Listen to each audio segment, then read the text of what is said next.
Good evening, Internet, and welcome to Top Shift 39, Oculus Rift. Now, what I'm showing you here is Google Cardboard. It's a do-it-yourself virtual reality headset which uses my Nexus 5. Now, this was handed out as part of Google I/O a couple of years ago, and as you can see, once you've set the software up, eventually, you get your phone being split into two, which you can then look through and will give you a 3D image when you look through both of the eyepieces. Now, it also supports the accelerators within inside, and you can select items by using this little button at the side here. Now, that's not the only headset that uses Android phones. This is the Color Cross. As you can see, it's a much more sturdier affair. I've had to cut away part of it here so that you can see that I can actually fit my glasses in. But as you can see, it can handle bigger handsets. But again, with the Nexus 5, I will be taking the phone out and slotting it in and then fitting it all together. Now, the main problem that you have, the main advantage of this one, is that it can take up to a Note 3, which is very handy. So you may be wondering why I'm actually showing this in an Elite Dangerous video. I'm going to actually link this up to Elite Dangerous with some software called Trinus Gyre and OpenTrack. Both of these programs, when used together, along with the Google Cardboard setup, will allow me to stream the video from Elite Dangerous into the headset. And then using OpenTrack, I will be able to look about very similar in the same way that you look about with Oculus Rift.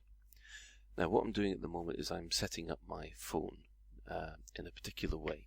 I'm switching off the networking, putting it into airplane mode, and then linking the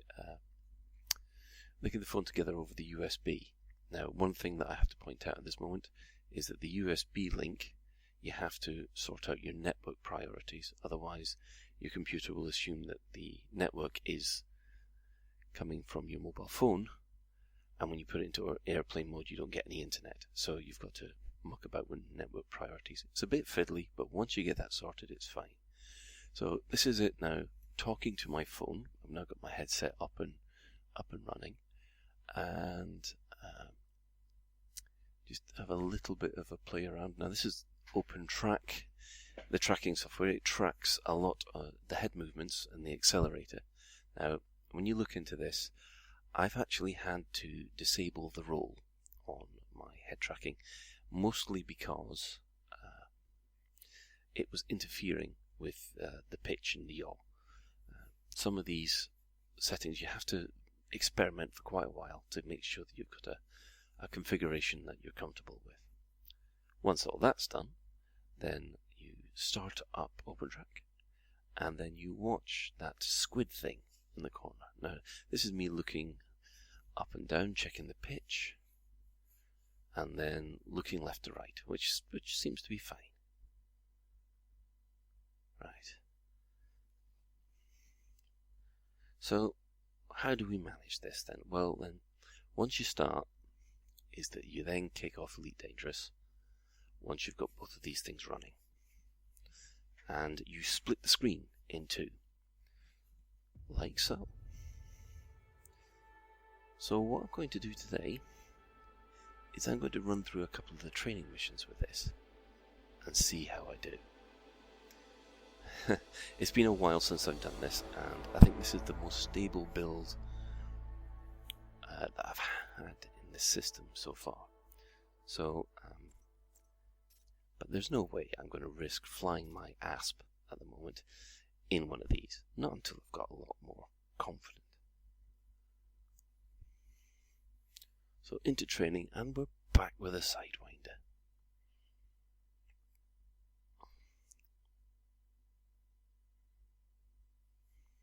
And here we have it. Well, this is actually quite pleasant. It might look a little distorted, but it's got most of the detail there.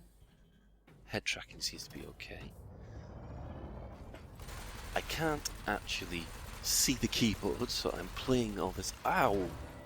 Oh, well, right, that was unexpected. I think my aim's a bit off. Come here.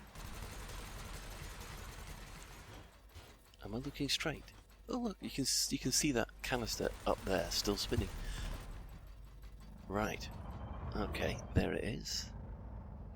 I must admit, it is a bit difficult to start off with. Right, where's the next one? Next one. I can't see. Oh. I'm using my eyes too much now. I need to start using the scanner and the looking about. No. No. Got it. That's a good start. Right. Where's the others?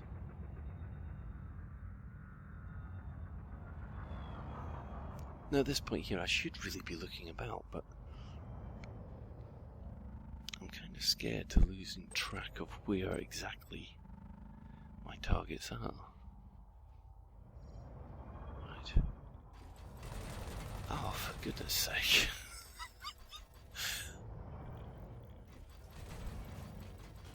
So much for being a hotshot pilot. Wow. Oh. I must admit I'm having a bit of trouble feeling around the joysticks. It's amazing what this is like without actually being able to look at a keyboard. You have to feel, you've got to know your controls before you even start doing it this way. Oh, again! Oh, nightmare. You can see the reticules sort of move further apart to try and compensate for how close you are to certain items. And I do like looking down at my hands all moving. Well, trust me, my hands are not leaving my throttle and my stick at the moment. But that asteroid is really nice to look at. Yeah. Well, the head tracking seems to be working fine. I think my shooting is leaving a lot to be desired. I must admit, I think I'm finding it a little difficult tracking things in the centre of the screen. Now I might as well point out that I'm using the Color Cross headset for this. I'm not using the Google Cardboard. The lenses inside the Color Cross are a lot better than the Google Cardboard one. And adjustable, which also helps. Oh, not as much as I'd hoped, judging by this. Hey, come on. Like, 2 left. Oh, where's the reticle? Bang. Oh, this is just getting embarrassing now.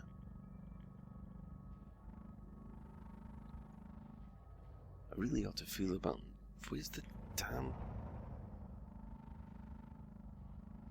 Ew. Admittedly though, I'm not feeling sick.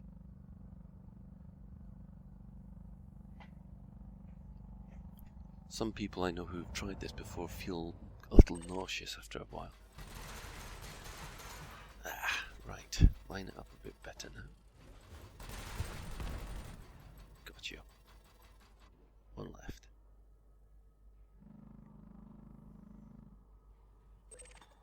Now, I also have to use voice attack with this. Every now and again, you'll see the screen blink. And that's either me centering the screen. Well, that wasn't as good as I was hoping. So let's see if I can destroy the solar fluke. The harmless sidewinder that's flying in amongst these asteroids. If I can actually see him.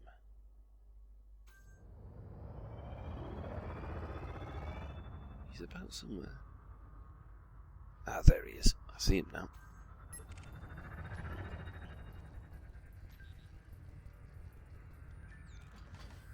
The good thing about this is the resolution is readable. And it's tracking the ships decently, and it's tracking my head.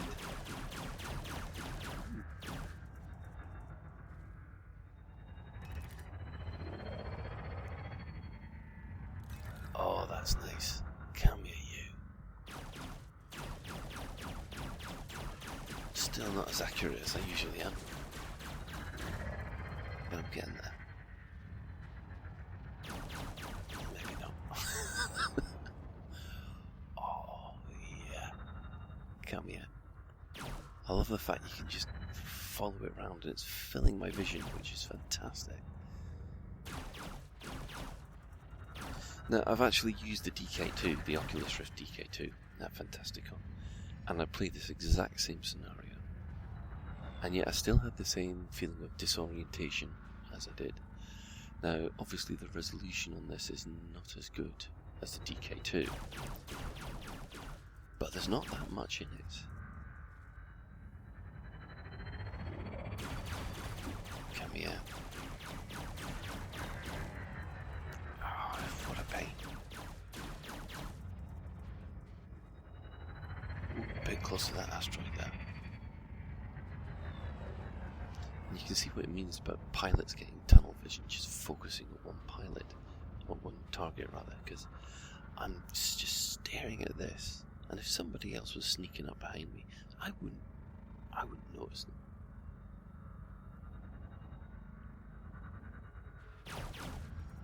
It's a good job he's not shooting, because I'm not hitting.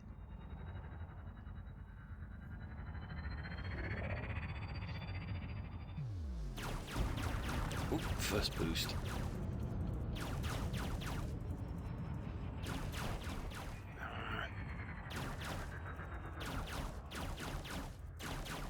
There's probably a whole load of people shouting at me now.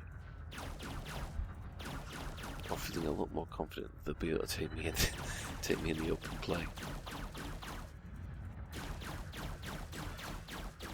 Oh, come on, you just die.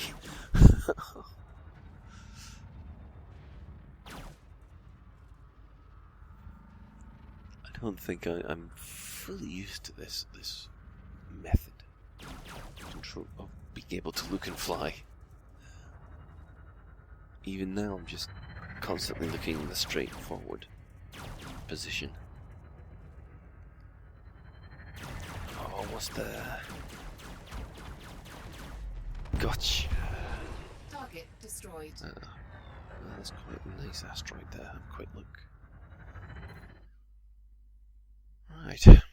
Well, not as good as a DK2, but I still reckon better than a DK1. So I'm going to hold to that assumption. It's better than a DK1. Right.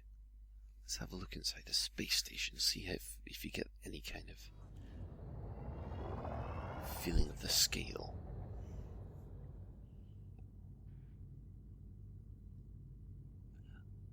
I must admit though, because the resolution is not what I'm expecting, it does look a little warped.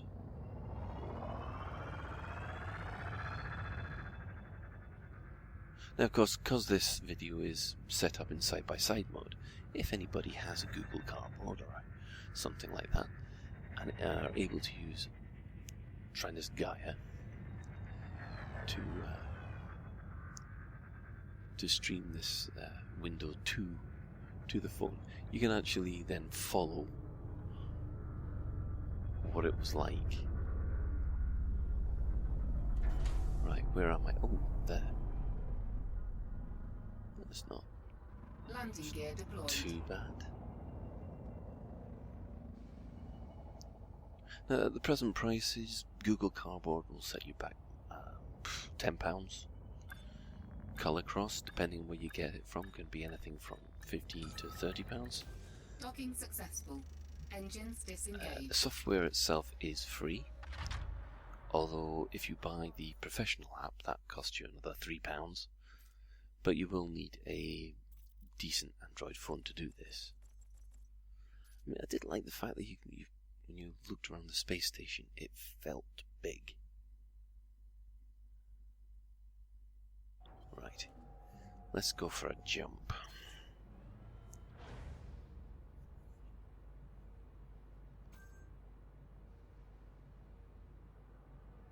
Looking around the landing bay in the cockpit, seems all fine. quite like that actually. Oh, hang on, where's my left-handed panel? Yeah. Right. Launch.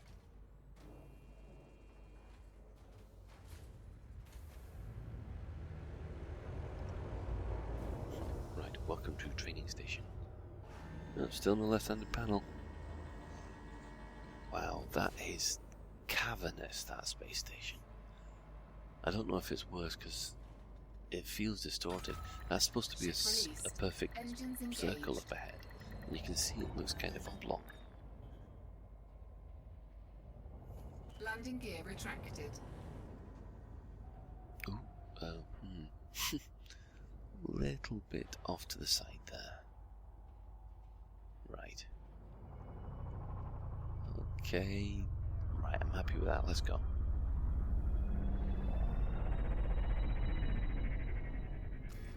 Ooh, well, that looks pretty. You see the sun just beginning to rise at the bottom there. Right. Jump. Nope, brought up the landing gear. Stop complaining at me. This is one downside of doing tutorials. You know it all. Come on, this is all happening automatically. Ah, my left-hand panel. Right. Okay. Nowhere to select just yet. Now, Frameshift drive charging. I had to take the headset off just for a second there, 4, just so I could press the 3, J key. 2, 1, engage. I'm going to need to map that to my joystick somewhere. Congratulations, I'm now in Super Cruise.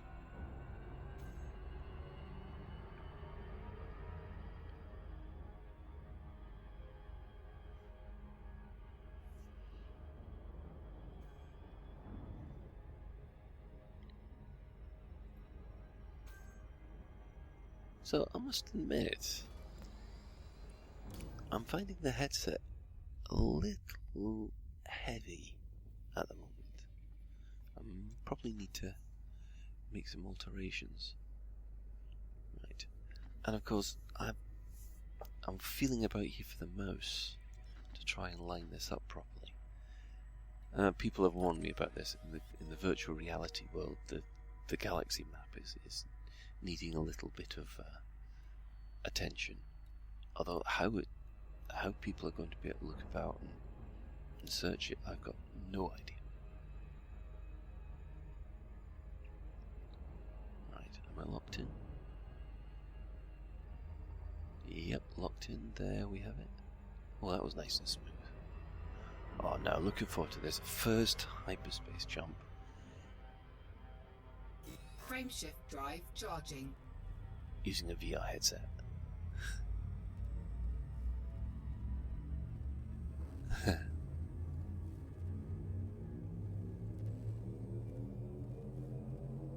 One, engage.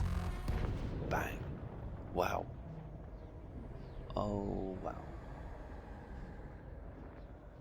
You know, I've always said this looks like the Doctor Who time tunnel, but in virtual reality, in a headset like this, that's a whole different ball game.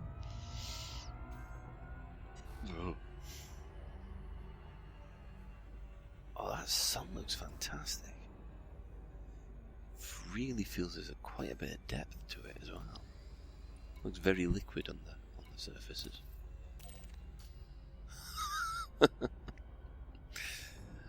I hope you folks didn't hear that, but that was my wife walking past, and she says I look a complete and utter prat in this headset, and I got no argument. You do look an absolute prat when you're wearing an Oculus Rift or one of these things, but when you're inside it, I must admit, I don't care.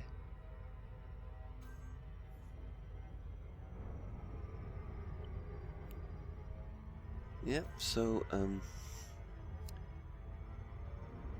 it seems to be holding up okay. Still tracking my head fine. Just having a little bit of trouble not being able to see the keyboard. the resolution seems to be good enough. I can fly it just as well as I could on the DK2. On a DK1, you wouldn't be able to make out half of the text in here because it would have been too small. Right.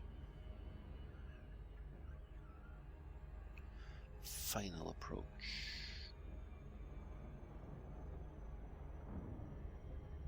Well, there's nothing on the scanner. Last time I did this tutorial, I actually got jumped by a pirate. I had to fight off an interdiction. I think that would have been nice if they actually kept that in.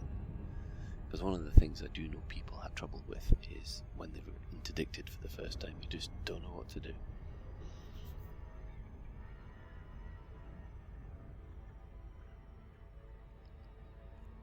Getting closer. Their hands are gripped tightly on the throttle and stick.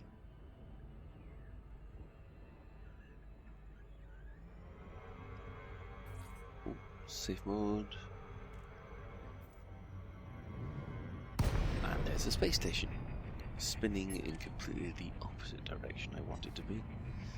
Well.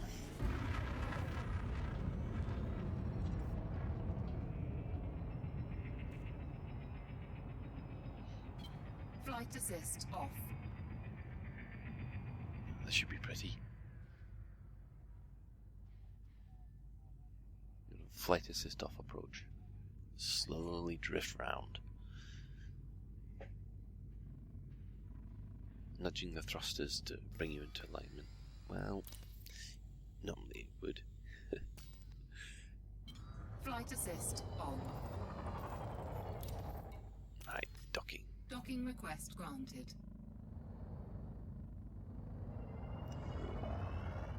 Yeah, I must admit, I think the resolution at the moment puts me off a little, because it's skewed to the y-axis instead of the x-axis. So what should look like a square box is actually looking like a elongated rectangle.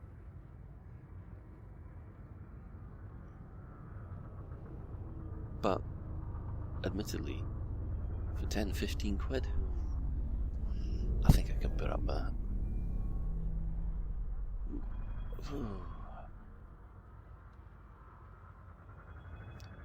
Mind you, at this moment in time,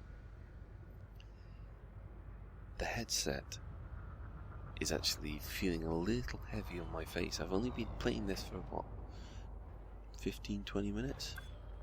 Landing gear deployed. Maybe I think that Docking got the Engines things a bit too disengaged. loose, to be honest. Right.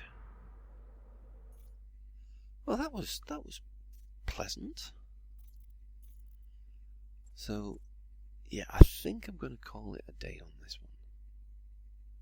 So, in conclusion, what do I think? Well, if you've got a high-spec Android phone and you want to play Elite Dangerous, I think it's worth a try. I mean, it's only 10-15 quid. It'll give you a taste of what Oculus Rift might be like in the future. It certainly whetted my appetite for whatever is going to come with the consumer edition. Although this headset, it does seem a little bit clunky. So we'll have to see how the consumer version of Oculus Rift goes. But apart from that, I would recommend it. I'm just going to set my screen back to normal. It is a bit it is a bit of a faff to set it up and run, but once it's up and running, I must admit I didn't have much of a problem with it. So as far as I'm concerned, I'll give it a thumbs up, and I'll see you all next time.